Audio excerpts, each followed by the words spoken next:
ఈరోజు మీ ముందుకి ఒక కొత్త రెసిపీతో వచ్చాను. అదేంటంటే టమాటా పులావ్. దానికోసం మనం ప్యాన్‌లో ఆయిల్ వేసుకొని మిరపకాయలు, కరివేపాకు, స్పైసెస్, జీలకర్ర వేసుకొని బాగా ఫ్రై చేసుకోవాలి. అదంతా బాగా ఫ్రై అయిన తర్వాత జింజర్ గార్లిక్ పేస్ట్ కూడా వేసుకొని బాగా ఫ్రై చేసుకోవాలి. దాని తర్వాత చిట్టి onions, carrot pieces, potato pieces కూడా వేసుకొని ఒక 1 మినిట్ బాగా ఫ్రై చేసుకున్న తర్వాత పసుపు, గరం మసాలా, ఉప్పు ఈ వెజిటబుల్స్‌కి సరిపడినంతే వేసుకోవాలి. దాని తర్వాత సోయా యాడ్ చేసుకొని 1 మినిట్ ఫ్రై చేసుకున్న తర్వాత 1 గ్లాస్ ఆఫ్ రైస్‌కి 1 ½ glass water, 1 glass tomato puree quantity వైస్‌గా మేము వేసుకున్నాం. మీ టేస్ట్‌కి తగ్గట్టు మీరు టమాటో ప్యూరీ యాడ్ చేసుకోవచ్చు.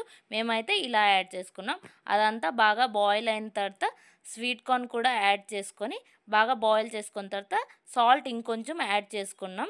మనం ముందుగా వెజిటబుల్స్‌కి యాడ్ చేసుకున్న సాల్ట్ ఎలాగో ఈ రైస్ క్వాంటిటీకి సరిపోదు కాబట్టి ఇంకొంచెం సాల్ట్ యాడ్ చేసుకొని సాల్ట్ అనేది టేస్ట్ చూసుకున్న తర్వాత అడ్జస్ట్ చేసుకోండి మీకు సరిపడినంత. దాని తర్వాత సోక్ చేసి పెట్టుకున్న రైస్ అనేది యాడ్ చేసుకోవాలి.